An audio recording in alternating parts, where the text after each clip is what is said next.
Aww. My brother FaceTimed me to get a question. Well, so your brother getting engaged is probably good news too, right? Yeah, but I already knew her. now he has a dog. I'm recording this. Yep. I don't know if they watch, but... Hi, Cassie. This is Cailin. You understand. They do not watch. I'll send them just this clip. Welcome to another episode of First Reaction Fan Reaction. I'm your host, Dara Whitman, and here with me is my lovely co-host, Cailin, who is not okay. Not okay, like in the slightest. No. Just on so many levels, it's just not okay. Just like anything. I think you understand like why I love these 4 episodes, because like 1, they're very good, and then like 2, there's a ton of plot. Yeah, a lot of like things are happening. So much, but some stuff got resolved. Yeah, some things got wrapped up a little neatly. Well, not neatly. A neater than they could have. Not even neat. They just got wrapped up. Yeah. All right, but we're still watching Pushing Daisies. Yes, we are. And we're talking about season 2, episode 7, Robin Hood. Yeah. And episode 8, Comfort Food. Woo. So, you want to start? Let's start with Robbing Hood. Yep. We're robbing the hood. We're not robbing the hood. There's a lot of they're rich people. Rich people. Eat them. Anyway, okay. Don't eat the rich. Don't eat the rich. This rich guy didn't seem that bad. Eat the rich. Don't eat the rich. Don't eat people. Eat the rich. Cannibalism is frowned upon in most societies. Most? I know that the creator of this also made Hannibal, which is about a cannibal, but you know. We'll watch eventually. Ooh. Not really anytime soon. I have like several shows, and so do you, that we need to go through. We do. All right, let's go. All right, so in the past, we see young Ned and he's playing marbles. Is that just like a thing, like there's a circle and then like you flick them? I never played. I think that's a game I don't really know how to play. We're not that old. Yeah. But, so he's playing with Eugene Mulchandani, who was, so they're still buddies. And he knows that if he plays against Eugene, he's going to lose his marbles. But, you know, company. Because he's not very good at it. But also, I guess they're in Eugene's room because, like, his pets are there. Yeah. So he's got a pet python named Bilbo and a bunny named Akbar. Mm-hmm. And so they're playing, and then Eugene kind of shoots one of the marbles and it bounces off a wall and breaks both cages. Yeah. Which is very impressive if you think about it. Bilbo, his lethargic Indian python, and Akbar, a bunny.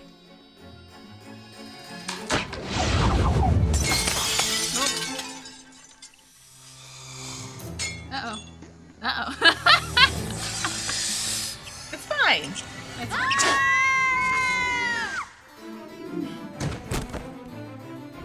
But then also, so then the snake is all like looking at the bunny. Like, I'm gonna eat this bunny. And then, this bunny is like, oh, I'm about to eat. And his eyes go like, boop. Yep. And then Ned and Eugene get traumatized. Yep. By witnessing this. So then Ned says he'll bury, because basically the bunny dies because he tried to get eaten. And then this python choked on the bunny. Mm-hmm. Then also died. Yeah. So Ned says he'll bury them, but then he's like, what if I just bring them back to life? So then he does, and then some raccoons die, which, like, are we really that sad about raccoons dying? They could have been very nice raccoons, we don't know. I thought raccoons weren't nice in general. It's subjective. Okay. He knew that giving Eugene his friends back would require 2 innocent creatures to die. Oh. We did it. Not the raccoons. And a lie about how he found them both barely breathing when he went to bury them. But as long as the benefits outweighed the costs, that's fine. He also believed an act of charity outweighed the consequences. Aww. He's got a friend. We never 20 meet. years, Yeah. 6... And he kind of says, like, yes, like somebody died, but it's an act of charity, so it's justified. I wonder if that'll lead into the rest of the episode. Is that a theme that we could be seeing? Yes. Anyway, we go to the present day. Ned is stress baking because we learned that Vivian is now dating Dwight. Yes. Which is not good. Like, probably not. Like, great. I want Vivian to be happy, but maybe not with this guy who seems to have issues. Yeah. He's got, like, a history. But then also there's concern that like if he sees a picture of Chuck, he's gonna recognize her. He's gonna be like, "Yo, that's that girl who was at Tapaiho." I guess like, but Chuck's thing is like he only saw her once, so it's like maybe not. Which like I'm kind of maybe like. Right. I mean, we'll get to it later, because, like, he's seen Olive more than he's seen Chuck, so, like, he would remember. Why is he dating your aunt? Not to suggest that she's not dateable and perfectly lovely, but it does seem more than a little coincidental. It does. Does nice-smelling new boy toy have something to do with why you faked your death? No.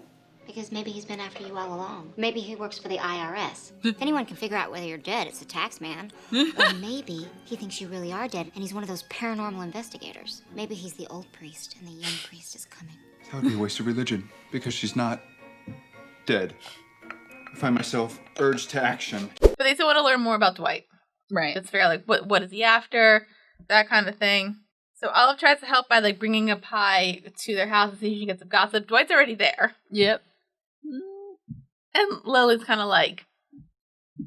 Lily's not a fan. We find out that apparently Dwight appraises antiques. So that's, like, his background. I guess. And, they're basically everybody's like a little bit suspicious. Everyone's pretty sus about this. Except for Viv. Yeah. But you know, maybe her heart just yearns to love. Lily is naturally suspicious of new liaisons, but I felt compelled to come clean about our relationship, sneaking around as for politicians in bathroom stalls. Not for a brisk and bucolic autumn-come-winter afternoon on the park. Ladies? You good? No. Why? Seems nice. I don't trust him further than I can spit. And I can spit. Anyway, so we'll cut to Emerson, and he is in a meeting with a lawyer named Daniel Hill about his one client who's now dead, named Gustav Hoffer. Yeah. Who he was in love with. Lawyer speak? And lawyer speak. It's a little weird. It's you tell the show's written like 2007 because I think we're supposed to find that really funny. 2008. Yeah, 2008. Sorry, I think we're supposed to find that like it's like a joke, but like a joke at a weird expense. But it's like it's kind of funny, but also it's like I like Daniel though. No, he's a funny character, but it's just like it's a little weirdly dated. I have a special practice. Gustav was my one client. And that client is now dead. So why you still hanging on, looking for a few stray cash capillaries? Well, Gustav was more than a client. He was a cantankerous bombast with a violent temper and a lust for power and wealth. In lawyer speak, I was in love with him. You talked to the police about your friend? The police station is run by a bunch of monkeys. You want the best. You pay the premium. Why ain't the family paying the premium? His wife. But anyway, so Gustav's this like old billionaire who I guess like at one point made like a thing that you can like wrap around your yarn that Emerson was using to like make it into like a ball thing. Yeah. For like if you yarn gets tangled. Yeah. I thought it'd be organize your yarn. Well, I thought it'd be useful because like when you buy yarn, it's like in, but like you have to wrap it into a ball because it's like really to like loosen it up and then it's easier to knit. I do knit. Oh, a little bit. That's very exciting. I know this. I do know this. I was like, you should be aware of this. I do know this, but it's exciting when you bring it up. Yep. Share it with the world. But I only knit like really long scarves, but I can't really knit anything else. That's okay. Yeah. Anyway, but he was married to a significantly younger woman. Yes. Who probably loved him.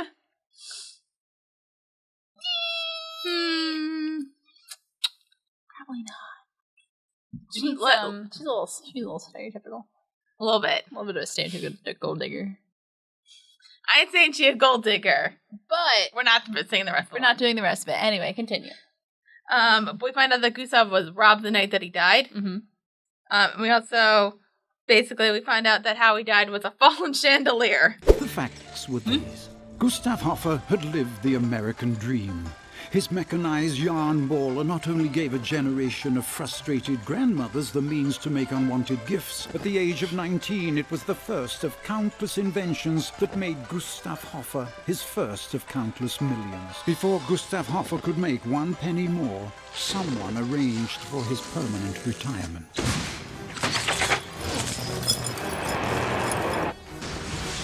Fortunate. And the lawyer who was in love with him found his retired remains. Aww. That's sad. That's sad. Yeah, he died like an old cartoon.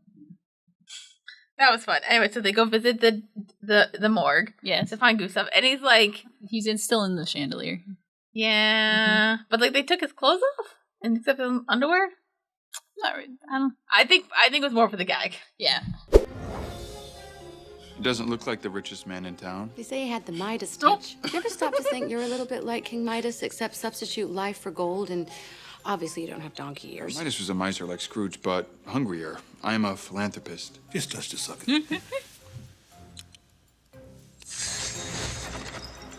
Hello, Mr. Hoffer. We'd like to ask you a few questions, but we only have a minute. I presume I'm dead. Let's get down to business. So we bring him back to life, and he's like, I kind of liked him because he was like, all right, I'm dead. Here's what we need to do. Right.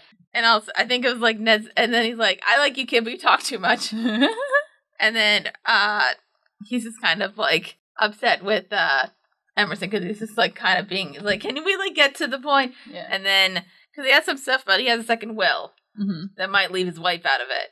And he basically says, go to the trophy room, find the biggest trophy, turn counterclockwise. Right. Which Chuck's the only one who repeats that. And then he's like, says like those like old timey lines of like, I like your moxie. I like your moxie, kid. I have a new will, and you're gonna track it down for me, Roger? Roger. I like you, kid, but you talk too much. The will is in my trophy room. Go to the biggest trophy, center of the wall. Turn it clockwise. Say it back to me. Who killed you?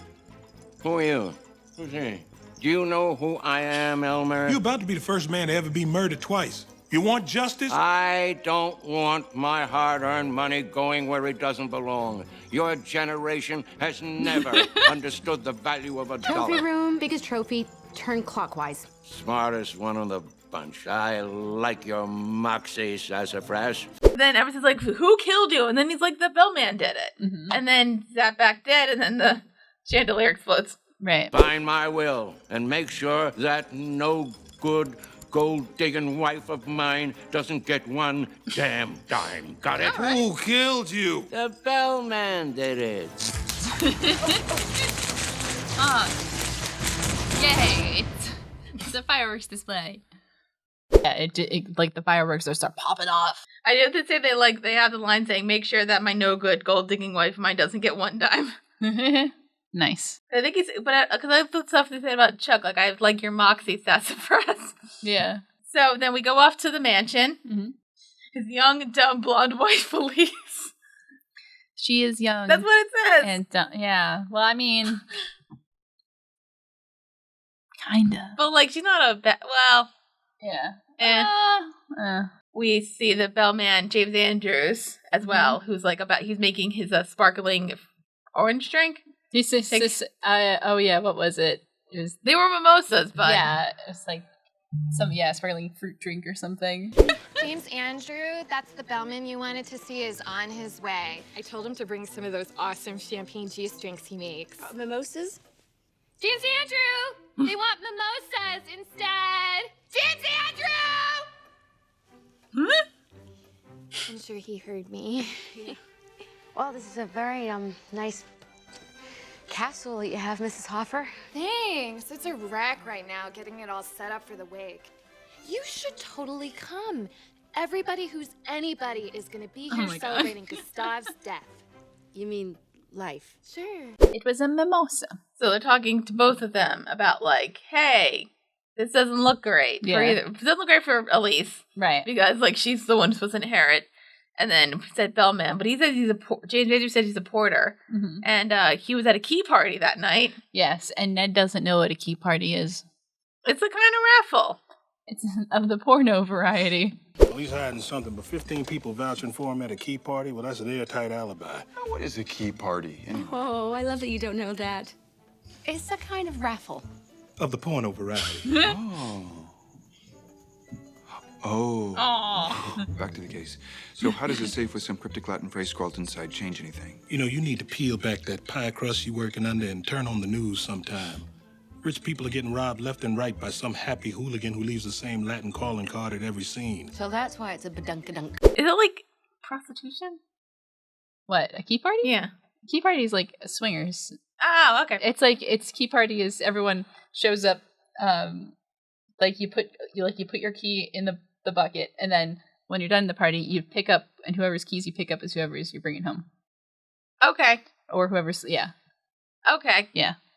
So yeah, but there's it's only for 15, swingers. I guess there's only 15 people, or like no, I guess it's a 16, so it's even. Yeah.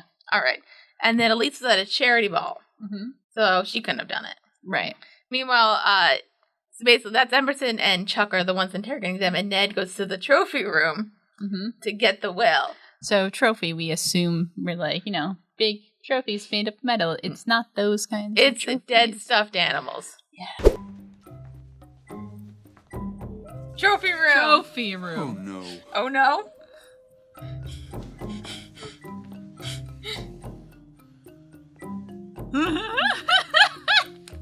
This is terrible. It's very funny. Turn the largest trophy clockwise. So maybe Ned shouldn't have done this. Cheers. Well, that is the best champagne juice drink I've ever had. I know. So Ned's kind of full of taxidermy. Gesundheit. Thank you. I sneezed on you. I went like that. You're good. You're good. Okay.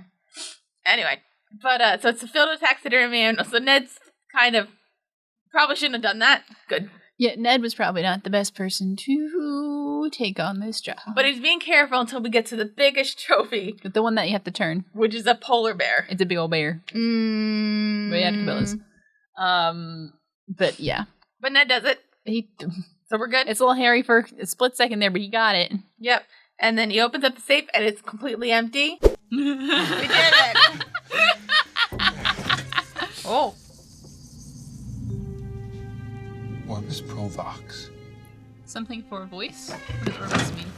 Except for a saying, which was Orbis Provox. Yes.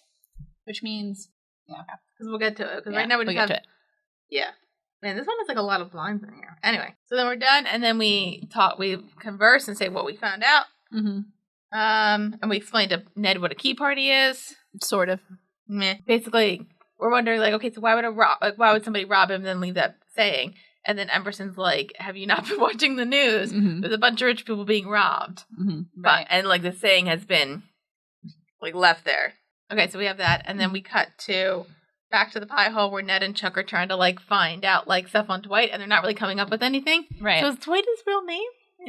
It's... Or is he really good at hiding? Because, like, the thing... I was under the impression that it wasn't his real name, but then later events make it seem like that it was, and so I was very confused what they were trying to do by that. Maybe he's really good at hiding himself. Yeah. Like, and also Olive's helping until, like, they're trying to, like, get her away so they can talk about, like, stuff. Other stuff. Mm-hmm. And then Chuck's like, we could wake up my dad. Right, because they were buds back in the day. But Ned's like, no. And Cailin's like, no. I'm like, no. We know Dwight's got a strange preoccupation with your father's pocket watch. Maybe we give it to him and he goes away. Or we could wake my dad and ask him. Chuck. I'm just saying that it would be a shortcut to finding out who Dwight is and what he wants. You just have to touch him and ask him. What's the worst thing? Terrible idea. What's the worst thing that happened? So many bad things. I'm sorry, it's just... I know you want to say goodbye to your father, and I know a lifetime of goodbyes can't be condensed into a single minute. Even if they could. Strongly opposed to that. Don't think that was a good idea. It probably wasn't, and we'll get to that. We'll get to that. As they're discussing that, Emerson comes in with news of the robbery and saying that, like, whoever the robber is, they make a charitable donation after they rob somebody. So they're stealing from the rich and giving to the poor. Get it? Robin Hood. I get it now. All right. Everything makes sense. And so, but it's kind of like a thing with this company called, like, the Bellmen. Mm-hmm. And it's, like, basically all these people. And I guess it's kind of like the Santa thing where, like, you're ringing a bell. Basically a bunch of telemarketers. Kind of. And they're in Robin Hood stuff. And they ring for right. They ring for right. It's a new day, friends. Another opportunity to help the needy. So ring those bells, collect spare change, and remember, ring for right! Ring for right! Ring for right. Hooray! Orbis Provox. Which means your ass is busted in PI lingo. Welcome to the Bellman's charity headquarters. Are you here to make a donation? Volunteer? One of your bell ringers rang for wrong to the tune of robbery homicide. That's outrageous and impossible. Orbis Provox. Yes.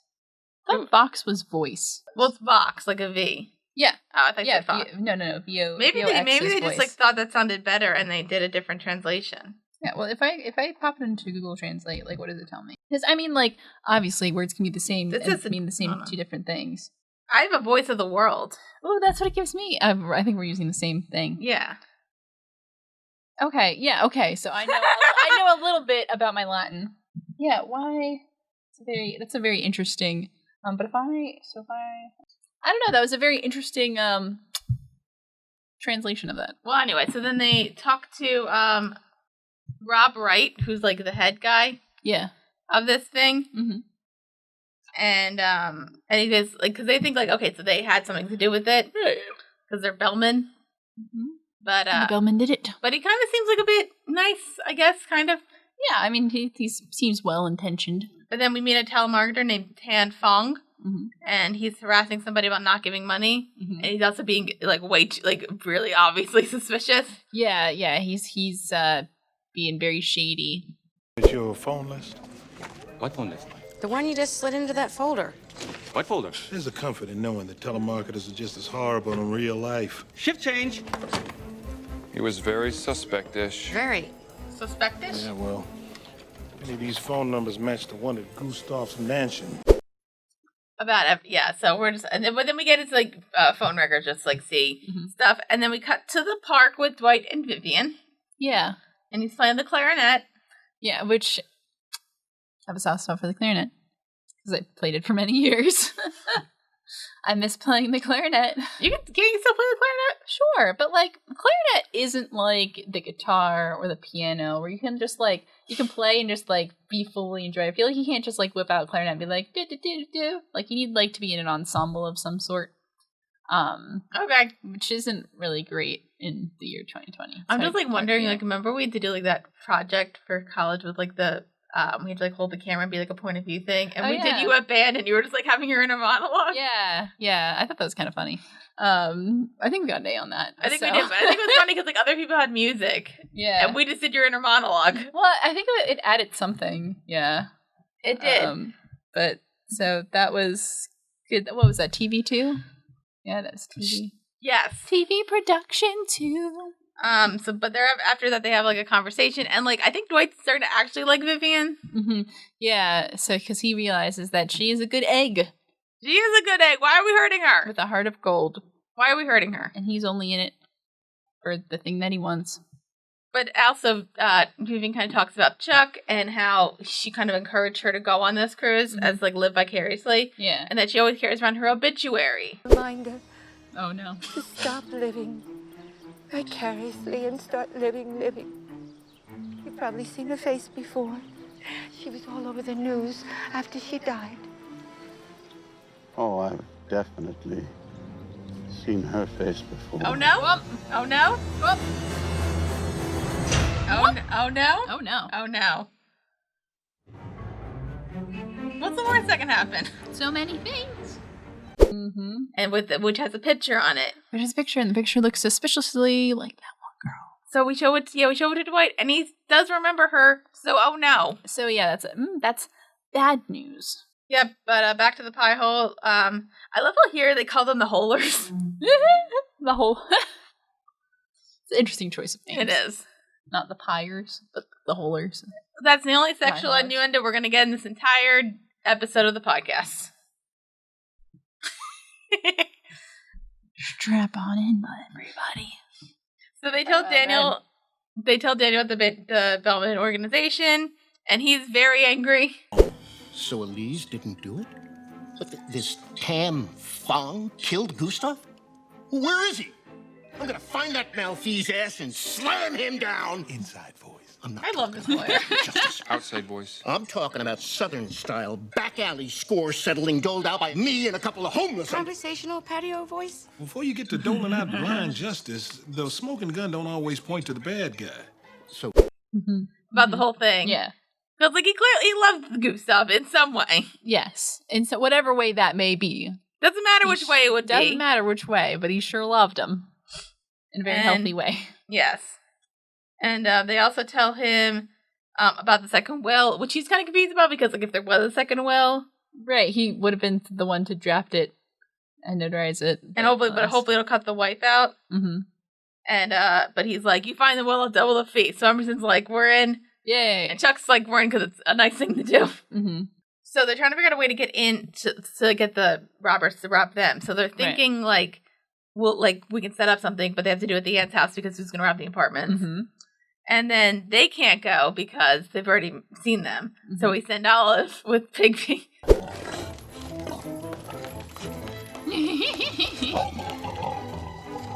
Mr. Fogg, I am so sorry to interrupt. I'm Tessa Carville, wife of Clarence Carville, who I'm sure you are aware owns Carville Steel. I believe someone from here called me yesterday. Ah, Mrs. Carville, of course. Please, take a seat. I won't be staying long, just long enough to explain why I hate phone solicitations. Almost as much as I hate beggars and panhandlers. Yes, to play like a snooty old rich lady. She's going as Mrs. Carvel and with like a Swedish, some kind of northeastern European accent. Probably somebody was married to Trump at one point, anyway. But heyo, yes, but it is a very funny scene. Yeah, she's very funny. So then we leave the number and the house, and so the trap's set, and then they go to the aunt's house, and they're, like, trying to, like, close all the things. You must be out of your damn minds! There is no way in Tinkerbell's tiny butt cheeks that you are gonna roll out the welcome mat on my front porch for a bunch of thieves! We know it's an imposition. An imposition is ordering clams at a kosher deli. Robbers nowadays are multi-hyphenate hoodlums. They don't just rob. Oh, no, they strip you naked, lather you in lard, and slide you into the walls and leave you there. Then they rob you. When you put it like that. Why don't I just get a shovel and start? Like, Ned's putting out the candles by, like, with the finger trick. Yeah. Why doesn't he just blow them out? Does it make less smoke that way? I don't think so. I don't know. But also, like, considering, like, how long that they would have, like, the smoke goes away after, like, a minute or two. Right. I don't know. It seems like you're hurting yourself, Ned. Don't do that. I mean, knowing Ned... Why did you mean to talk? But, like, Vivian's kind of, like, excited about it, and Lily's clearly upset. Lily, like, kind of goes off, and it's very good. It's very good. They're having, like, a fight, and this is kind of, like, it's like they're kind of having bits of tiffs, I guess, that they're not, like, fully expressing. Yeah. And Lily's only doing it because she cares and, like, loves Vivian and would never do anything to hurt her, ever. Never, ever. I find a dash of danger titillating. You certainly made that clear. I assume that's a passive-aggressive insult directed at my daring sachets into romance. I choose to ignore it. You've ignored every other danger sign on the road to abject heartbreak. I find that interjecting at precisely the right moment often diffuses conflict. Wouldn't you agree? Lily, Charles, you're jealous. It simply sends you to the man as perfect, tender and as viscerally masculine as Dwight chose me over you. Missed it by that much. Yeah. You know what I kind of wonder now, like, with that whole thing, was it like a one-night thing or was it like multiple nights? It sounds like it was like a thing that happened over the course period of time, not like a very short period of time. Well, it only takes one time.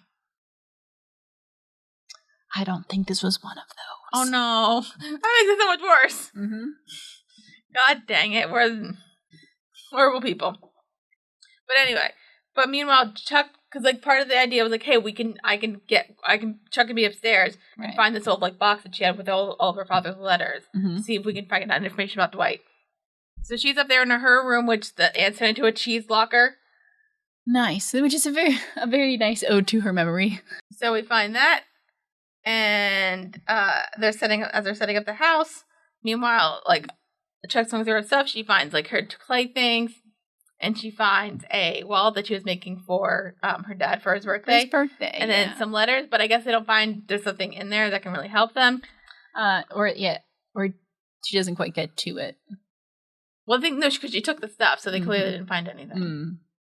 And but then also there was like a shadowy figure in the background. Wonder who it could be. Heard all the fighting she cared to, and turned her attention instead to her father's dusty belongings. Seeing Dwight engaged in male bonding with her father and the piemaker's father, Chuck still found no indication of Dwight Dixon's true intentions. The secret behind those intentions remained buried with her father in the grave next to her grave, a grave she may soon be returning to. Hello. So it's the charity leader, Rob Wright. Yes. Yes, and there is like the I think it was like that funny thing of like he kind of like comes in all like gusto and stuff, but then she kind of throws something on his groin. Right. Also, why are you coming in all gusto if you knew you were gonna rob them? Fear not, madam. Oh! Shh. I mean you no harm. Spectacular throw, by the way. To be fair, I should tell you that I have a gun in my pocket. To be fair, I don't really believe you. To be even more fair, all I have to do is scream and a whole cadre of big, strong men and sweet middle-aged ladies with shotguns will come running. Fair enough. And yet, you haven't. Perhaps because you believe that society has a moral obligation to protect the least fortunate of its ranks. Word. And we're I think he just likes the pageantry. Yeah. Yeah, he seems like he likes the theatrics. Yeah. So we find out that basically the robberies aren't really like on the charity's like what am I thinking? It's kind of like out like off the record. Right, yeah. It's not part of their mission statement. It's not actually built into like who they are. It's like a thing they do. Yeah, because basically Rob steals Tam's phone list. Mm-hmm. And yeah, because Tam is an unwitting accomplice. And he does, and so Rob basically does all the robbing, steals what they can afford to keep, like not steal, I guess. Right.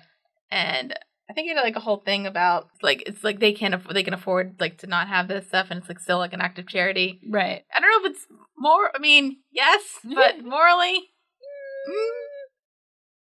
Anyway, but then we find out that Rob did rob Gustav, but because Gustav asked him to. Mm-hmm. And then you find out I think one thing that mainly made me not like Rob was because he took the narrator's job. He was writing a new will and needed to know whether to name his wife as beneficiary. I know how this must sound. But the facts were these. Huh? These were the facts. Gustav was in the midst of a crisis of faith. His decision to rewrite his will had made him question whether his wife really loved him and if he had any true friendships at all. And that's when we met. He wanted to make a contribution, but I wouldn't let him. He said, where I come from, people get paid for their services. But I said, charity. Oh, that was so funny. That was a really funny. He was like the facts are these. It's like, well, these are the facts, huh? The facts are these. That was really I think that's funny. Yeah, but then he tells a story about how Gustav was like upset, thinking like his wife didn't really love him, and then he also locked his keys in the car. But then Rob helped him out, and he's basically like, hey, like, let me... They had a whole discussion about, like, what the problems were, blah, blah, blah. Mm-hmm. So then Rob's like, okay, like... So then they set up the deal. Like, Rob was going to rob Gustav. It is an impulse, not a return for a friendly act. So we talked. He told me his problems, and I offered a solution. I agreed to rob him. He would appear to be an innocent victim. If his wife stayed faithfully by his side, his concerns could be laid to rest. I'd return half his fortune and keep the other half for charity. But Gustav's wife intervened, and I had to get out. I read in the paper the next day what happened to Gustav. Even if you didn't kill him, what's your level of belief? My duty is to the downtrodden. Take, I guess, like half his fortune or whatever was in the safe. Mm-hmm. Something like that. And then... Yeah, stage to take half of whatever. Basically to suss out if his wife was in it for love or the money. Because that's what he wanted to figure out. But like, if she's like trying to help out like with the stealing and the money thing, could you tell then? Well, I don't know, but that's what they said. Anyway, so that's the plan. And then Rob would be like, he was like basically like, we'll give some of the money away, but then you get the other half back. It was a deal, right? And then he said, I found out what happened to Gustav like the morning after. Mm-hmm. So they're kind of like pushing it towards the wife. Yeah, because painting her as somebody who doesn't actually love him. Surprise! But also because we find out that Rob's trying to save a puppy shelter. Mm-hmm. So yeah, he's doing the snowball. Is he a good guy? Is it?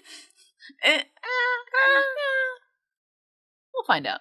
I guess I think it's more noble back in Robin Hood days, right? When like there wasn't like a bunch of like other ways to donate to charity, even though they're maybe not that good in general. Right. Well, like it's murky. Oh, it's a whole thing about like charity versus donating to people directly versus fixing the system of inequality. It's a whole thing you do. We don't really talk about doing that.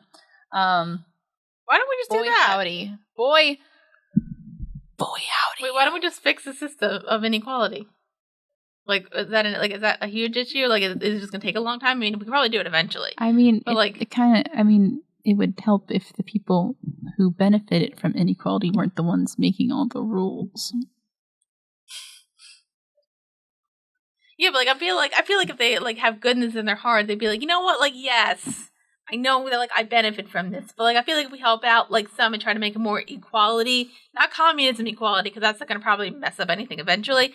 But if we just help out eventually, but like if we do a little bit of a little bit, we'll still have all of our money and just be able to help out a little bit. Dara, I want to live in the world that you live in. I'm just saying not communism because. Why not communism? Because I think communism is a good idea on paper, but then like if you get normal people to execute it, it's not going to end well.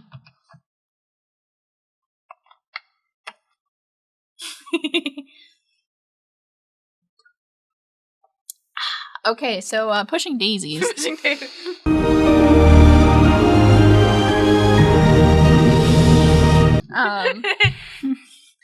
So anyway, so then Chuck lets Rob go because she kind of thinks he's innocent, and that they should look at the bellman again, and that kind of thing. So then we have a stakeout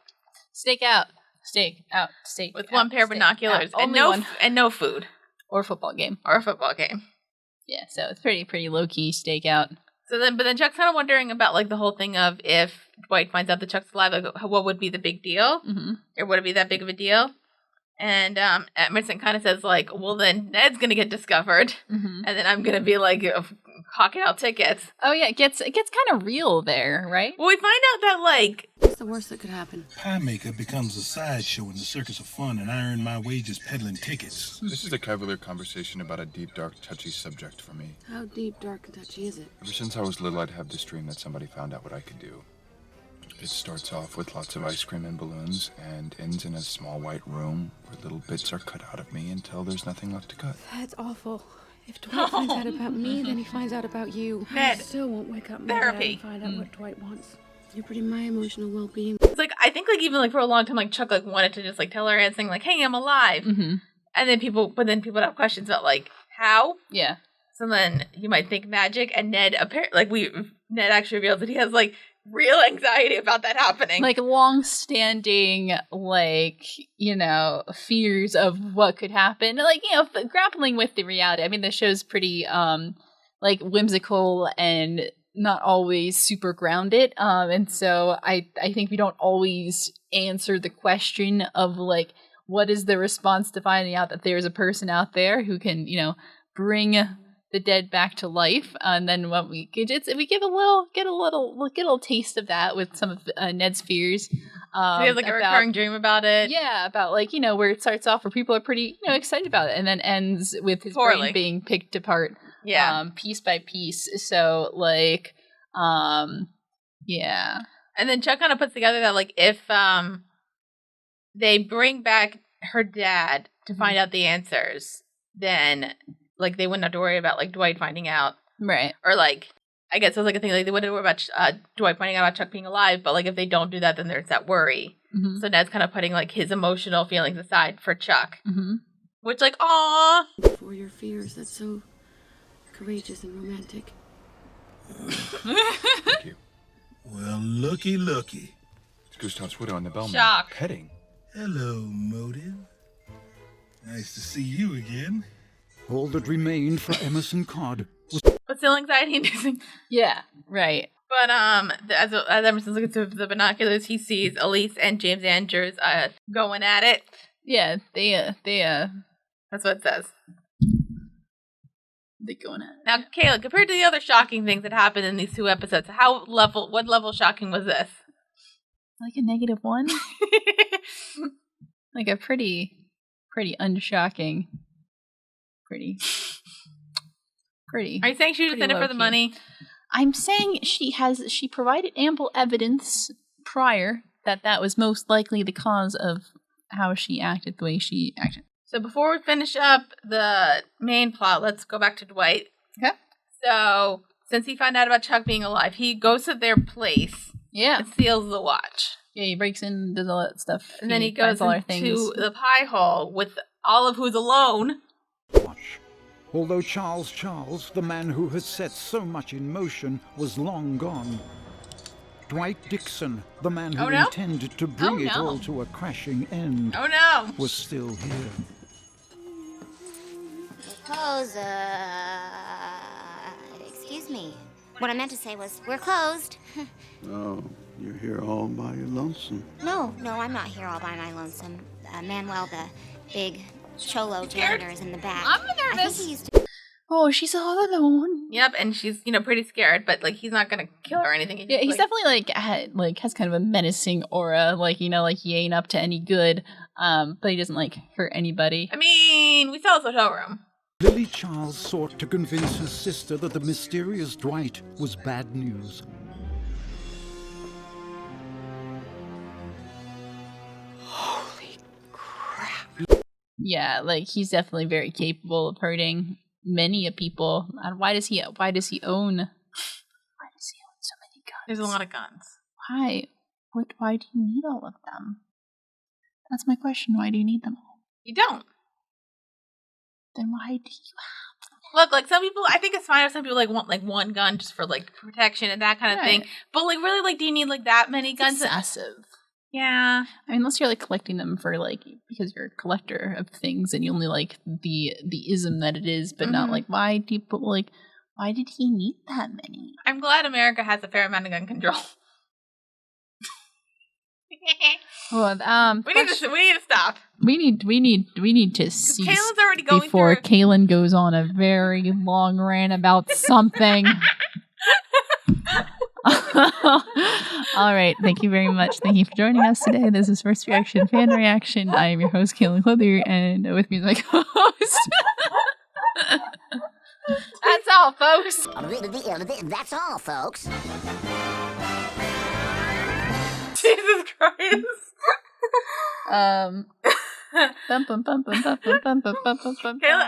got a whole thing of you already have enough anxiety from these episodes. You don't need to go into the real world. Yeah, can we not? Thank you. Pushing Daisies. Pushing Daisies.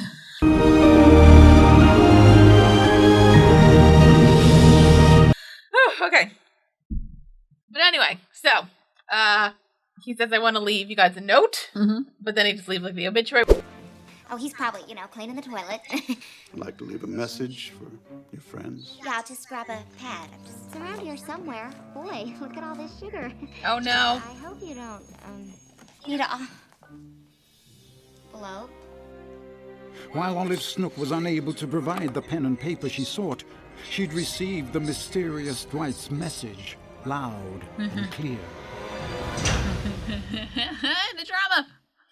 It's so dramatic. You stole from Vivian. Yeah. And then Olive goes stress eating. Fair.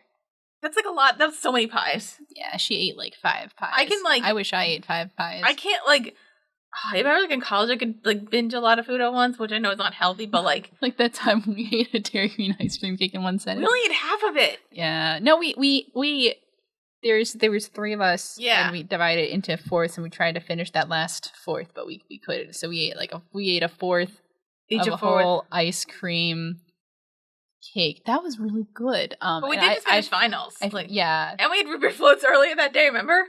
Oh my god, yeah. That was oh man. That was so much. And then we saw Captain America Civil War that day. See, that was a good day. I remember my dad got mad at me because he was like, "You saw that without me," and I'm like, "I'll go again." It was a good movie. We'll go again. Because remember we filmed a review, and I don't know where that footage is. I probably you might have deleted it. No, I wouldn't have deleted it. It's probably let me check. I'm checking this computer when we're done. It would if it's anywhere, it's on this computer. I don't even because it wasn't gonna be for our show because we were done. But yeah. Anyway. Pushing Daisies. Oh man.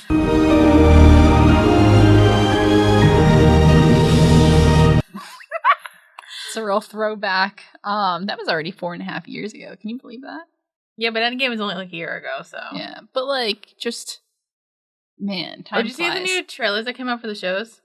I did not. It was a lot of content at once. I couldn't really process it. I only watched the WandaVision one, which still, I don't know what's going on. But that makes it good when you does. It makes it exciting. So like, Pushing Daisies. Pushing Daisies. All right. So then, I'm thinking I'm gonna finish up with the Dwight stuff for now because he goes to the aunt's house to see Vivian, and Lily's kind of like, nope. You can turn your fanny right around and walk away, mister. We're done buying what you're peddling. Now, Lily, that's not entirely true. More accurate would be, I'm not buying what you're peddling, but Vivian will be right down. And how long you suppose she'll stay interested in the wares of a two-bit huckster pitching lies? I didn't think you were so concerned about lies. Shouldn't you be more worried about the truth? It's time to nip you in the budding romance before Vivian convinces herself you really are. Yeah. And have the shotgun in. Yeah. And basically, he's still kind of coming off as creepy. Yeah. But it's like an emotional roller coaster. Yeah. For everybody. So then Lily's like, okay, I need to go visit my daughter's grave.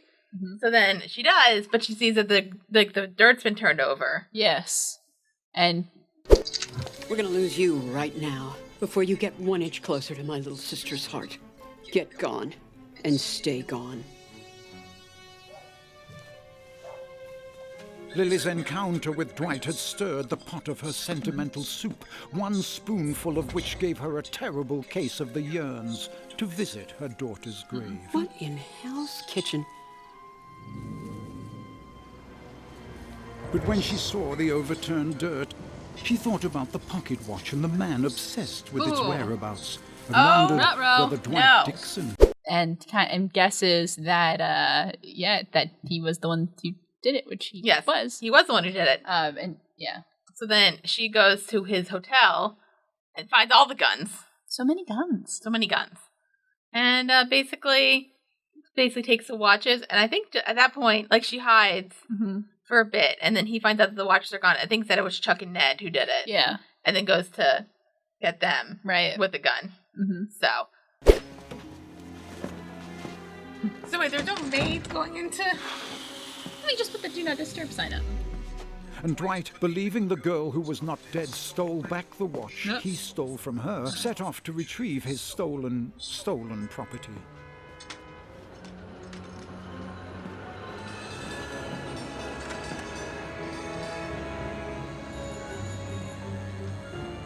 But then, and that's where we'll leave it for now. That's where we're going to leave that part.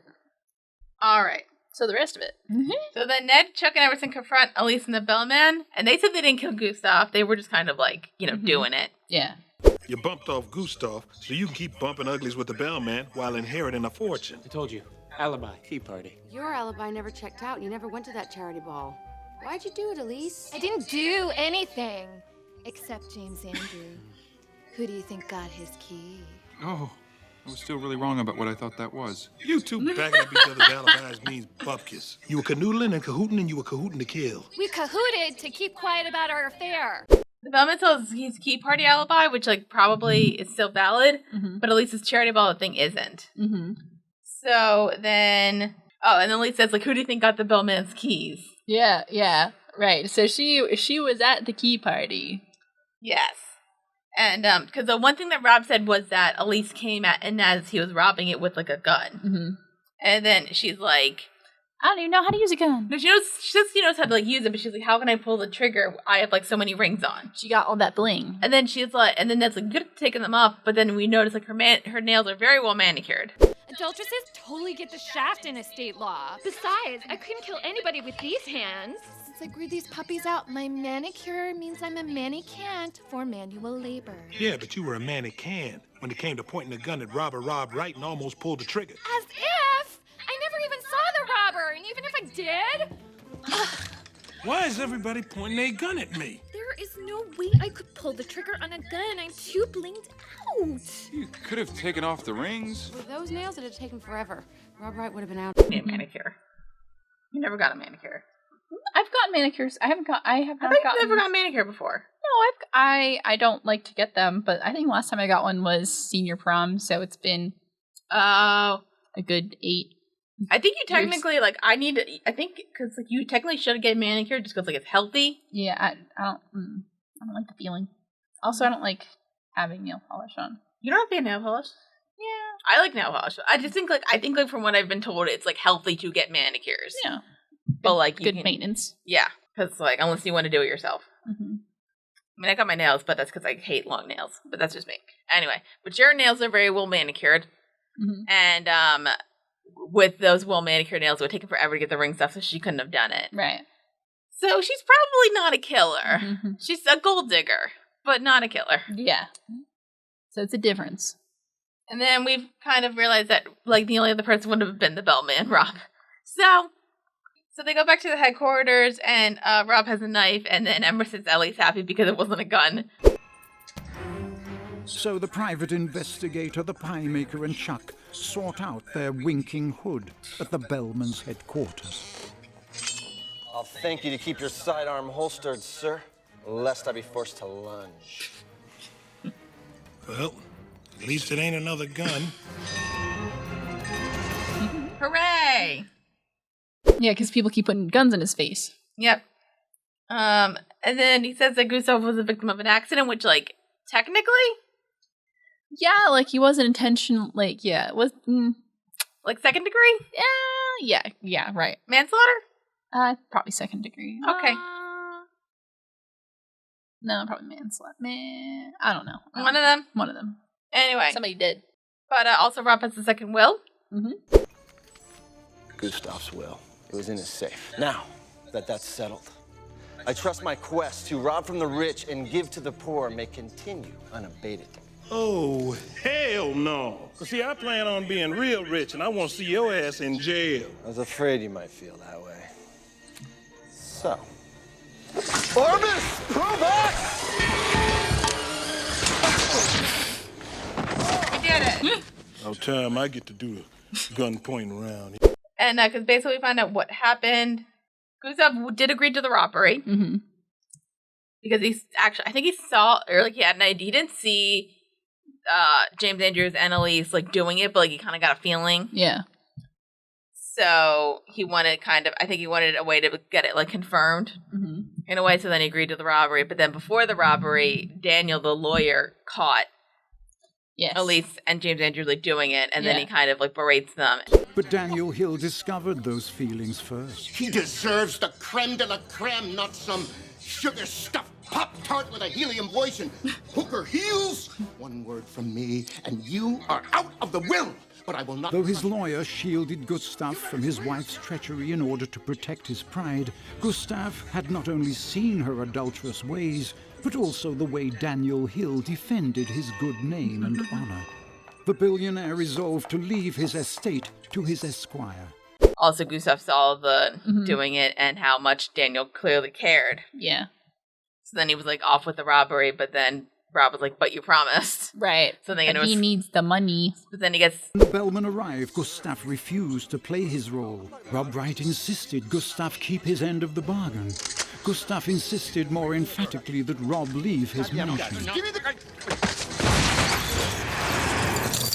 It was Gustav who would be the dearly departed. I guess like if he just said like, "Hey, I need the money for like a puppy mill," not a puppy mill, the anti-puppy mill, puppy shelter. Puppy shelter. Gustav probably would have been like, "Okay, well, don't rob me, but I'll give you money." Right. Well, we don't know. Because he's dead. He's dead, but he didn't seem like a bad guy. He didn't seem like a bad dude. I feel like if you just explained the situation, it would have been like, "All right, I'll write you a check." Mm-hmm. Like. But anyway, they get into a scuffle, and there's like a gun thing because Gustav's like, get off my lawn. Mm-hmm. And then there's a scuffle, and then Rob falls back, shoots the chandelier, falls down, and then he tries to like get away in some kind of big thing with like the rope and the belt, but then Emerson just shoots it. Yeah, he tries to have some like grandiose getaway, and it doesn't really take off. It doesn't. And also, so then they have the will. Emerson gives it to Daniel, and he was left everything. Mm-hmm. And he was like, "But all I gave was my friendship." It's like, that's all I wanted. That's all he needed. And then Emerson wants his money. Yay. So everybody wins. Yeah, you want to get to the end? Maybe we should discuss the ending. All right. So Ned and Chuck get back to the pie hole. Yeah. And I thought it was on recording for a second. We're good. Yeah. And Olive tells him what happened and that Dwight knows that Chuck's alive. Yeah. So we have one option left, don't we?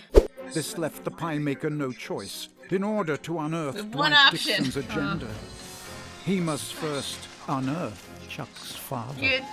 Oh no. I hate this. I hate everything about this. You hate it, your anxiety just like... I don't like An this. awkward hello, What? tender acceptance, Come on, and a rush I to buy you mean, fork. we're just I gonna ask barely him a figured question it. and then It's gonna be get him hard. again. I don't like I this. think I realized it until now, and now it's too late to turn back. Yeah, because we don't know what kind of stuff this dude is about to do. So like, we just got to go to the closest thing to the sources we can get, Chuck's dad, which is Charles. So we gotta dig up his grave and bring him back to life. Oh, You good? No. no. What's the worst that can happen? So many things. So many things. So many things. They kind of have like the discussion about like if they're like I think they still want to do it, but it's kind of like a basically like is Chuck gonna be okay, and also like yeah. Because, like, it's not gonna... No, and, like... Because he knows it's gonna destroy Chuck.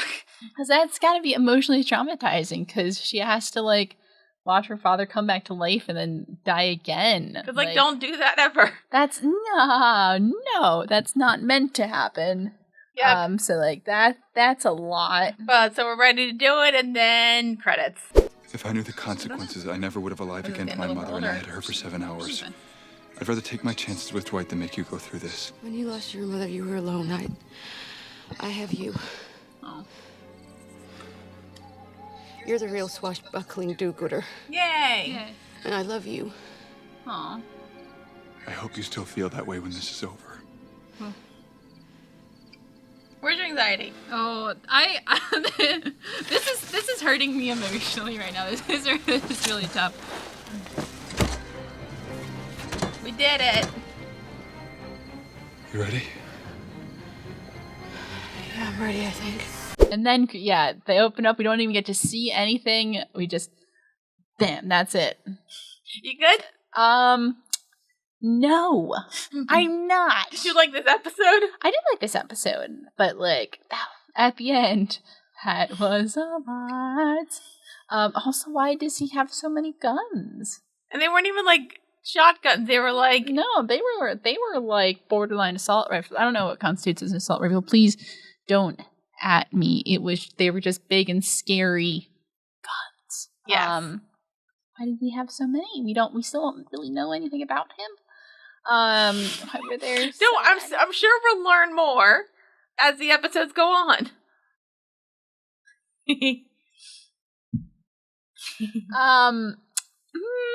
So anyway, yeah, don't do that. Don't do the thing they're about to do. Don't do the thing that they're about to do, because I don't. It's not like anything bad happens in the next episode.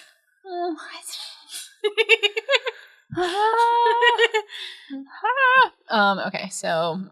But besides that, besides that, good time all around. All right, fun stuff. We got some Robin Hood stuff. That was on the weaker side of things. It reminded me of the this whole show is like full of like weird and quirky organizations. Like the whole show like every other episode we come up with like a new weird and quirky organization that like feels very like almost kind of detached from like reality, but just like it's always just like a little silly. So like this was our one. We like came up on the next one. This was it. So yeah, I don't know. I'm trying to remember what any of the memorable ones are. Like I remember them, but I'm not sure if like they're like super memorable. It's just one of those things we do from time to time. So that didn't really make any impact with me as opposed to like the other stuff in this episode. So otherwise, not really interested in anything but eating the rich. So like, I just think this episode's fun. It is fun. It is fun. It is. And so that's my opinion. I just think this episode is quite fun. Yes. I think like there was some like lightheartedness before we get to some of like the heavy stuff. It like starts out pretty like silly. I think like and then ends pretty heavy. I do think the show does a pretty good job of like balancing like the heavy stuff with like the fun stuff. Yeah. It's still supposed to be kind of like fun. Yeah. Yep. And you want some trivia? Yeah, let's do some trivia. So originally there was a subplot involving Gustav's servants having fake accents, but this was cut. That sounds stupid. Yeah, it's kind of silly. Yeah. The title is a play on the name of the legendary outlaw of English folklore, Robin Hood. Mm-hmm. Wow. I never guessed that. Who robbed from the rich and gave to the poor. Did he? And was immortalized in many incarnations, including books, films, television shows, and music. Mm-hmm. The show references itself when Rob Wright states, much like the narrator, the facts are these when recounting his version of events. It's good. Yeah, it's funny. Yeah, I'm like, good for them. You did a thing. Good for them. We're tired. We still have one more episode, and a lot happened. Cool. Okay, I'm ready. All right. So, you want some? Do you want some comfort food?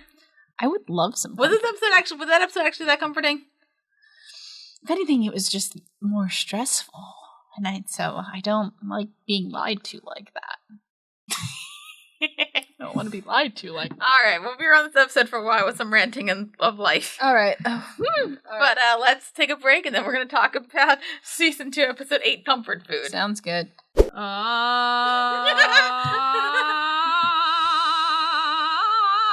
not okay. No, I'm really not okay. You need a minute? Yeah, I need a second. But, look, we're going to get some comfort food. Oh, so what is this buzzing? I don't know. We should probably figure that out before the next episode because... Yeah, because is this going to be a lot? Is this going to be a lot? I'm not sure.